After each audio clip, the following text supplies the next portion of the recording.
नमस्कार दोस्तों, कैसे हैं आप सब। स्वागत है आप सभी का आपके अपने YouTube चैनल पर। दोस्तों, कहते हैं यदि तुम नाग को मार दो तो नागिन बदला ज़रूर लेती है और वो 7 जन्मों तक उस व्यक्ति का पीछा नहीं छोड़ती है। इसीलिए इंसान उनसे डर कर रहते हैं और इच्छाधारी नाग नागिन शिव जी के सबसे बड़े भक्त होते हैं और इन्हें शिव जी में बहुत ही आस्था होती है। ऐसे में अगर आप भी भगवान शिव के भक्त हैं तो कमेंट्स में ज़रूर लिखें हर हर महादेव, ताकि भगवान शिव का आशीर्वाद और कृपा दृष्टि आप पर और आपके परिवार पर सदैव बनी रहे। ऐसे में दोस्तों, आज की इस वीडियो में आपको ऐसी सच्ची घटना बताने जा रही हूँ जिसे सुनकर आपके होश उड़ने वाले हैं। ज़रा सोचिए दोस्तों, तब क्या हुआ होगा जब बिहार में नाग को मारकर एक पेड़ पर लटका दिया गया। फिर उसकी नागिन ने जो किया उसे देख सब हैरान हो गए थे। दोस्तों, ये घटना घटित हुई बिहार के एक गांव में, जहां अपने नाग की हत्या का बदला लेने के लिए एक नागिन ने करी सारी हदें पार। ये घटना जानकर आपके भी रोंगटे खड़े हो जाएंगे। दरअसल ये घटना बिहार के एक छोटे से गांव अरवल की है, जहां 2 दोस्त मोहन और जीत इसी गांव में रहते थे। वो दोनों एक गरीब परिवार से थे, इसीलिए वो दोनों काम के सिलसिले में अक्सर दूसरे गांव जाया करते थे। जिस रास्ते से वो जाते थे वो रास्ता एक जंगल से होकर जाता था। उसी जंगल में रास्ते के करीब एक विशाल बरगद का पेड़ था। उसी बरगद के पेड़ पर एक इच्छाधारी नाग नागिन का जोड़ा रहा करता था। एक दिन की बात है, नागिन यूं ही जंगल में भ्रमण के लिए चली गई, लेकिन नाग वहीं पेड़ के नीचे सो रहा था। जब मोहन और जीत शाम को उसी रास्ते से अपने घर जा रहे थे जहाँ वो बरगद का पेड़ था, तो उस समय थोड़ा थोड़ा अंधेरा था। तो अचानक उन दोनों की नज़र उस नाग पर पड़ गई। पैरों की आहट से नाग नींद से जाग जाता है और अपनी सुरक्षा के लिए अपना फन उठाकर फुफकारने लगता है।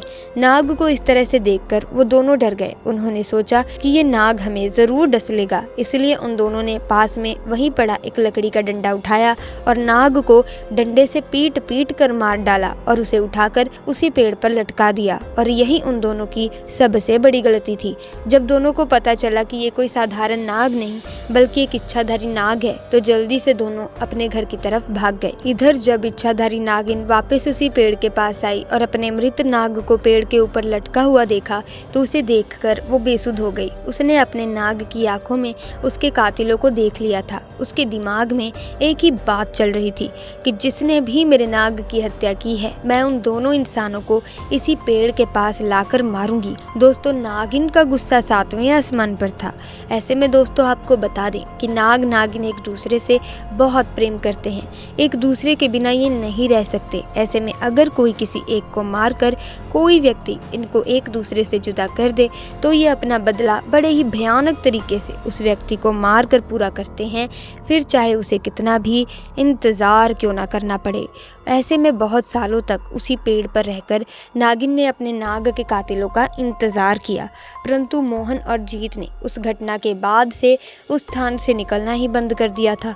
परंतु इच्छाधारी नागिन अपने नाग की हत्या का बदला लेने के लिए बहुत ही ज़्यादा तड़प रही थी। उसके सब्र का बांध अब टूट चुका था। उसने निश्चित किया कि अब मैं गांव में जाकर ही दोनों हथियारों से बदला लूंगी।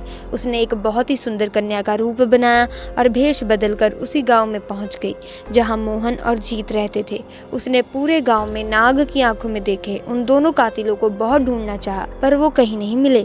परंतु शाम के समय मोहन और जीत काम करके जब घर वापस लौट रहे थे, तभी उन पर नागिन की नजर पड़ गई। उस समय उसने बहुत ही सुंदर लड़की का रूप धारण कर रखा था। ऐसे में वो मोहन और जीत को अपनी सुंदरता से लुभाने लगी। वो दोनों भी उसकी सुंदरता पर मोहित हो चुके थे। तभी उस लड़की ने कहा कि आओ, मैं तुम्हें स्वर्ग की सैर कराती हूँ। ये सुन वो दोनों बेसुध हो गए और उसके पीछे पीछे जाने लगे। वो उस लड़की की सुंदरता में इतना मोहित हो चुके थे कि उन्हें समझ ही नहीं आ रहा था कि वो उसी स्थान पर जा रहे हैं जहाँ पर उन दोनों ने नाग की हत्या करी थी। अब वो इच्छाधारी नागिन उन दोनों को लेकर उसी पेड़ के पास आ गई और अपना भयंकर विशाल रूप उन दोनों को दिखाया, जिसे देखकर दोनों के होश उड़ गए और डर के मारे दोनों कांपने लगे।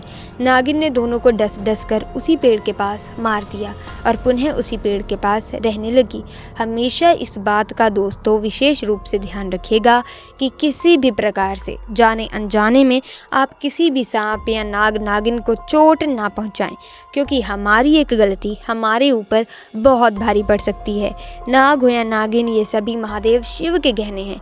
हमारा कार्य है कि जैसे हम महादेव की भक्ति करते हैं, ठीक उन्हीं के साथ ही हमें इनकी पूजा अर्चना करनी चाहिए, ना कि इन्हें चोट पहुंचानी चाहिए। तो दोस्तों, आपकी इस घटना के बारे में क्या राय है, कमेंट्स में ज़रूर बताना।